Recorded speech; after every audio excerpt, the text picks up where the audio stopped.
ટોપ સ્ટોક્સની details સાથે જોડાયા છે સહયોગી આરતી અને તૃપ્તિ. આપ બંનેને ગુડ મોર્નિંગ. શરૂઆત કરીએ આરતી, કયા સ્ટોક્સ પર ફોકસ રહેશે? જી, ઘણા બધા કાઉન્ટર છે. શરૂઆત આપણે જે મોટી બ્લોક ડીલ થતી જોવા મળી શકે છે એનાથી કરીએ. વિશાલ મેગા માર્ટ્સ, અહીંયા એક મોટી બ્લોક ડીલ આપણને થતી જોવા મળી શકે છે. લગભગ 3,507.5 કરોડની મોટી બ્લોક ડીલ અહીંયા થતી દેખાઈ શકે છે. સમાયત સર્વિસ બ્લોક ડીલ દ્વારા 6.5% હિસ્સો વેચી શકે છે અને બ્લોક ડીલ માટે ફ્લોર પ્રાઇસની જો આપણે વાત કરી લઈએ તો લગભગ 115 રૂપિયા પ્રતિ શેર અહીંયાથી રહેતી દેખાઈ શકે છે. સાથે જ કરંટ માર્કેટ પ્રાઇસથી 9% ડિસ્કાઉન્ટ પર આ ફ્લોર પ્રાઇસ રહેતી દેખાઈ શકે છે અને પ્રોમોટરની વિશાલ મેગા માર્ટમાં 54.1% હિસ્સેદારી છે, જેમાં Morgan Stanley Kotak securities broker તરીકે નિયુક્ત થતા દેખાઈ રહ્યા છે. તો અહીંયા એક ધ્યાન રાખવાનું રહેશે, બ્લોક વિન્ડોમાં જ્યારે આ સમાચાર આવે છે ત્યારે કઈ રીતે સ્ટોક રિએક્ટ કરે છે એના પર નજર રહેશે. વિશાલ મેગા માર્ટ આજે ફોકસમાં રાખવાનું છે. નેક્સ્ટ કાઉન્ટર IRFCનું છે. હવે આપણે જોઈ રહ્યા છે કે અહીંયા OFS જે રીતે ખુલ્યો છે તો OFSને ઠંડો રિસ્પોન્સ મળ્યો છે. રિટેલ રોકાણકારો પાસેથી પણ અહીંયાથી ઠંડો રિસ્પોન્સ તેમને મળતો દેખાયો છે. માત્ર 5.9 લાખ શેર્સની બિડ ભરવામાં આવી છે રિટેલ રોકાણકારો દ્વારા અને રિટેલ માટે OFS 3.79 કરોડ શેર્સ અહીંયાથી રિઝર્વ હતા. સાથે બુધવારે લગભગ 95% આ નોન રિટેલ હિસ્સો આપણને ભરાતો જોવા મળ્યો હતો અને જે રીતે ત્યાંથી પણ થોડો નબળો રિસ્પોન્સ આપણને મળતો દેખાયો છે. આ OFSને લઈને ધ્યાન રાખવાનું રહેશે આજે અહીંયા કઈ રીતે સ્ટોક રિએક્ટ કરે છે IRFCનું કાઉન્ટર. નેક્સ્ટ કાઉન્ટર NBCCનું છે. અહીંયા જે રીતે ઓર્ડર મળવાના સમાચાર આવતા દેખાયા છે, ફોકસ રાખવાનું છે કાઉન્ટર માટે, જ્યાં કંપનીને દિલ્હી ડેવલપમેન્ટ ઓથોરિટી પાસેથી ઓર્ડર મળ્યો છે અને સ્ટાફ ક્વાર્ટર્સના રીડેવલપમેન્ટ માટેનો ઓર્ડર કંપનીને મળતો દેખાયો છે. લગભગ 775.27 કરોડના બે મોટા ઓર્ડર અહીંયાથી કંપનીને મળતા દેખાઈ રહ્યા છે. આ સાથે જ ઓલ્ડ રાજેન્દ્રનગર અને સફરજન ડેવલપમેન્ટ એરિયાના રીડેવલપમેન્ટ માટેનો ઓર્ડર પણ કંપનીને મળતો દેખાયો છે. તો ધ્યાન રાખવાનું રહેશે. પોઝિટિવ એક્શન NBCCના કાઉન્ટર પર આજના દિવસે બનતી દેખાઈ શકે છે. હવે બ્રિગેડ એન્ટરપ્રાઇઝનું કાઉન્ટર ફોકસમાં. અહીંયા પણ કરાર કરવાના પોઝિટિવ સમાચાર આવતા દેખાયા છે, જ્યાં પ્રાઇમસ સિનિયર લિવિંગ સાથે કંપનીએ કરાર કર્યા છે. 3 સિનિયર લિવિંગ કમ્યુનિટીઝ ડેવલપ કરવા માટે આ કરાર કરવામાં આવ્યા છે અને પ્રોજેક્ટની કુલ ગ્રોસ ડેવલપમેન્ટ વેલ્યુની જો આપણે વાત કરી લઈએ તો લગભગ 750 કરોડની આપણને રહેતી દેખાઈ રહી છે. તો ધ્યાન બ્રિગેડ એન્ટરપ્રાઇઝીસના કાઉન્ટર પર ગઈકાલે એક એક્શન પોઝિટિવ આપણને જોવા મળી હતી. આજે આ તેજી આગળ વધતી દેખાઈ શકે છે. નેક્સ્ટ ઇરકોન ઇન્ટરનેશનલ છે. થોડા નેગેટિવ સમાચાર કંપની માટે. કોર્ટે કંપનીની અપીલ અહીંયાથી ફગાવી દીધી છે. કોર્ટે ટેક્સ વિભાગની માંગને યોગ્ય રાખી સાથે લગભગ 81 કરોડની કંપનીને અહીંયાથી ચૂકવણી કરવાની રહેશે અને આ નિર્ણયને હાઈકોર્ટમાં કંપની અહીંયાથી પડકારતી જોવા મળશે. તો થોડા સેન્ટિમેન્ટલ ઇફેક્ટ નેગેટિવ અહીંયા સ્ટોક બતાવી શકે છે. ધ્યાન રાખવાનું રહેશે. ઇરકોન ઇન્ટરનેશનલ માટે નેગેટિવ સમાચાર અહીંયા આવતા દેખાઈ રહ્યા છે. નેક્સ્ટ કાઉન્ટર જીઓ ફાઇનાન્શિયલનું છે. શેર્સ ખરીદ્યાના સમાચાર અહીંયા આવતા દેખાઈ રહ્યા છે. સબસિડરી જીઓ ક્રેડિટના 3.35 કરોડ શેર્સ ખરીદ્યા છે અને 2,000 કરોડમાં જીઓ ક્રેડિટ્સના શેર અહીંયાથી ખરીદવામાં આવ્યા છે જીઓ ફાઇનાન્શિયલ દ્વારા. તો ધ્યાન રાખવાનું રહેશે સ્ટોક કઈ રીતે રિએક્ટ કરે છે. નેક્સ્ટ ગ્રીવ્સ કોટનનું કાઉન્ટર છે. અહીંયા સ્કૂટર લોન્ચ કરવાના સમાચાર આવતા દેખાયા છે. સબસિડરીએ નેપાળમાં ઇલેક્ટ્રિક સ્કૂટર લોન્ચ કર્યું છે. Flagship scooters ampere Nexus launch કરવામાં આવ્યું છે અને સબસિડરી દ્વારા આ એક સ્કૂટર લોન્ચના લીધે પોઝિટિવ એક્શન થોડી ઘડી ગ્રીવ્સ કોટન પણ આપણને બતાવી શકે છે. અહીંયા પણ એક નજર રાખવાની રહેશે.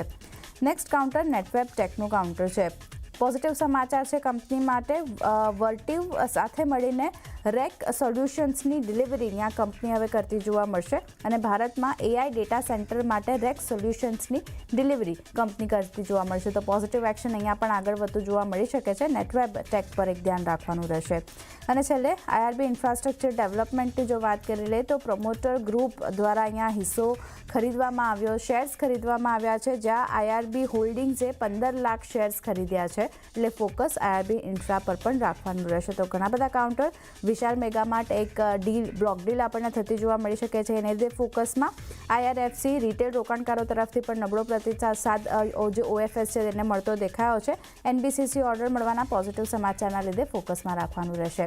પણ એ સિવાય પણ ઘણા બધા કાઉન્ટર છે તૃપ્તિ, જ્યાં આપણને રિએક્શન જોવા મળશે સમાચારનો. ક્યાં ફોકસ? આરતી, હું નેગેટિવ સમાચાર સાથે શરૂઆત કરીશ. હિન્ડાલ્કો માટે આપણે જોઈ રહ્યા છીએ કે એક નેગેટિવ સમાચાર આપણે સમક્ષ આવતા જોવા મળી રહ્યા છે. ખાસ કરીને યુએસમાં તેમને યુએસ સાથેની યુએસ સ્થિત કંપની જે છે ALU કેમિકલ, તેમની સાથે એક અધિગ્રહણ કરવા જઈ રહ્યા હતા. તે અધિગ્રહણમાં હવે અહીંયા વિલંબ થવાની એક શક્યતા બની રહી છે. ખાસ કરીને નો ડાઉટ કંપની જે છે અને અત્યારે ડીલની સમીક્ષા જે કરતી જોવા મળી રહી છે, જે સમીક્ષા જે કરી રહી છે, જે committee on foreign investment and United state, આ જે છે જે એક કહી શકાય કે રેગ્યુલેટર જે છે, ત્યાં રેગ્યુલેટર અત્યારે આ અધિગ્રહણની સમીક્ષા કરી રહી છે. ખાસ કરીને યુએસમાં ફેડરલ ગવર્મેન્ટની આશંકા, જે શટડાઉનની જે અપેક્ષા બની રહી છે, જે ધારણા બની રહી છે, જેને કારણે કરીને અહીંયા અધિગ્રહણ જે છે ત્યાં વિલંબ થઈ શકે છે. જૂન 2025માં કંપનીએ એટલે કે હિન્ડાલ્કોએ આ કંપની અધિગ્રહણની જાહેરાત કરી હતી. ત્યારબાદ નજર કરશું કોફોર્સ માટે. અહીંયા પોઝિટિવ સમાચાર છે. સ્ટ્રેટેજિક કરાર કર્યા છે. યુએસ બેઝ કંપની જે છે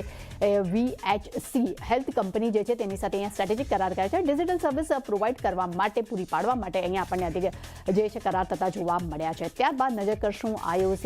ખાસ કહી શકાય કે ડિવિડન્ડ કિંગ તરીકે આપણે આ કંપનીને પણ આપણે ગણીએ છીએ અને 6 માર્ચે કંપનીની બોર્ડ બેઠક થવાની છે, જેમાં તેઓ બીજા વચગાળાના ડિવિડન્ડ પર તેઓ વિચાર કરશે. IOCનું કાઉન્ટર આજે ફરી એક રડારમાં જોવા મળી શકે છે. ત્યારબાદ નજર કરશું GMDC પર. અહીંયા કંપનીએ NTPC સાથે MOU કર્યા છે. તેમને ખાસ કરીને કોલ અને લિગ્નાઇટ રિસોર્સ છે તેને ક્લીન એનર્જી તરીકે તેનો ઉપયોગ કરવા માટે અહીંયા તેમને MOU કર્યા છે. એટલે કાઉન્ટર, બંને જ કાઉન્ટર આજે ફોકસમાં જોવા મળી શકે છે.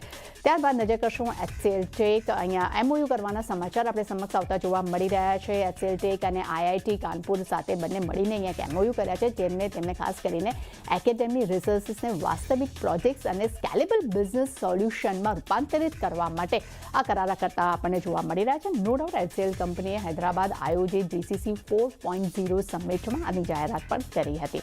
ત્યારબાદ નજર કરશું MSTC માટે. અહીંયા સૌથી ઓછી બીડ કંપનીએ લગાવવાના સમાચાર આપણે સમક્ષ આવતા જોવા મળ્યા છે. કંપની કોલ ઇન્ડિયાના ટેન્ડર્સ માટે સૌથી ઓછી બૂડ અહીંયા તેમને ભરી છે અને આ ટેન્ડર્સ જે છે તે NRS માટે લિકેજ ઓક્શન જે છે તેના માટે આ ખાસ કરીને બીડ ભરવામાં આવી હતી, જેના માટે MSTCની પસંદગી ખાસ અહીંયા થતી આપણને જોવા મળી રહી છે. ત્યારબાદ નજર કરશું એપેજ સરેન્ડર પાર્ક હોટલ્સ. અહીંયા કંપનીએ લક્ષ્મી ટી સાથે કરાર કર્યા છે. ખાસ કરીને સિલિગુડી એટલે કે પશ્ચિમ બંગાળમાં સિલિગુડી છે, ત્યાં તેમને 100 રૂમના પ્રીમિયમ હોટલ્સ માટે અહીંયા કરાર કરતા આપણને જોવા મળી રહ્યા છે. અને ખાસ કરીને જે હોટલ જે છે ધ પાર્ક અથવા તો તેની બીજી જે સબ બ્રાન્ડ છે તેના હેઠળ તેને ચલાવવામાં આવશે તેવી અત્યારે ધારણા આપણી સમક્ષ જોવા મળી રહી છે. ત્યારબાદ નજર કરશો વિનસ ઇન્ડિયા પર. અહીંયા કોડ ઓફ 4ના પરિણામ આપણી સમક્ષ આવતા જોવા મળ્યા છે. ખૂબ જ દરેક ફ્રન્ટ પર અહીંયા પોઝિટિવ નંબર્સ છે.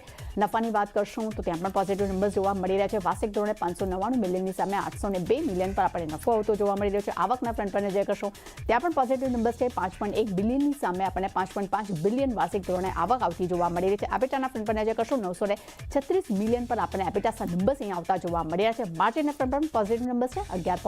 16.11% સામે આપણને 16.99% પર આપણને એબિટા માર્જિન વાર્ષિક ધોરણે આવતા જોવા મળ્યા છે. એટલે ખૂબ જ પોઝિટિવ નંબર્સ અહીંયા ક્વાર્ટર 4ના આપણને આવતા જોવા મળ્યા છે. ત્યારબાદ નજર કરશો વેન્કીસ અને SKMH પર. અહીંયા ખાસ કરીને આ બે કાઉન્ટર એટલા માટે પોઝિટિવિટી ધરાવી શકે છે. એનું મેઇન કારણ એ છે કે સાઉદી અરબે મરઘા અને ઈંડા છે તેની આયાત ઉપર તેમને પ્રતિબંધ લગાડી દીધો છે. ભારત સહિત 39 દેશોમાં એટલે કુલ 40 દેશો છે તેમાં તેઓ એને આ આયાત ઉપર તેમને પ્રતિબંધ લગાડ્યો છે. જેનું મેઇન કારણ એ છે કે બર્ડ ફ્લૂનો જે કેસ અત્યારે ત્યાં જોવા મળ્યો છે, એટલે ખાસ કરીને આ જે કેસ છે વધારે મામલો વધારે ન વિસ્તરિત થાય આ કારણસર અહીંયા તેમને પ્રતિબંધ લગાડ્યો છે. એટલે ખાસ કરીને સ્થાનિક લેવલ્સ પર કદાચ એક આપણને રિએક્શન જોવા મળી શકે. અને છેલ્લે નજર કરશું HA હોમ ફર્સ્ટ ફાઇનાન્સ પર. ગઈકાલે બ્લોક ડીલ બાદ સારો નેગેટિવ ઝોનમાં આપણે બંધ થતા જોવા મળ્યો હતો, પરંતુ જે ફંડ એક્શન અહીંયા ગઈકાલે જોવા મળી હતી એમાં ખાસ કરીને એથે મોરેસિયસે અહીંયા લગભગ 27.3 લાખ શેર તેમને 1190 રૂપિયા પ્રતિ શેરના ભાવ પર વેચ્યા છે. સામે પિકેટે લગભગ 17.97 લાખ શેર્સ તેમને ખરીદ્યા છે. જે પ્રાઇઝિસની વાત કરશો તો તે 11.89 રૂપિયા પ્રતિ શેર છે. અને બીજી તરફ સોસાયટી જનરલે અહીંયા 8.40 લાખ શેર્સ તેમને ખરીદ્યા છે. એટલે કે સારી એવી ફંડ એક્શન અહીંયા આપણને હોમ ફર્સ્ટ ફાઇનાન્સ માટે જોવા મળી રહી છે. એટલે ડેફિનેટલી આ કાઉન્ટર પણ ખાસ ફોકસમાં આજે જોવા મળી શકેલા છે. અને મારા તરફથી અને આરતી તરફથી ઘણા બધા શેર્સ આજે ડિસ્કસ થયા છે. દરેક પર આજે આપણને સારી એવી એક્શન જોવા મળી શકે છે.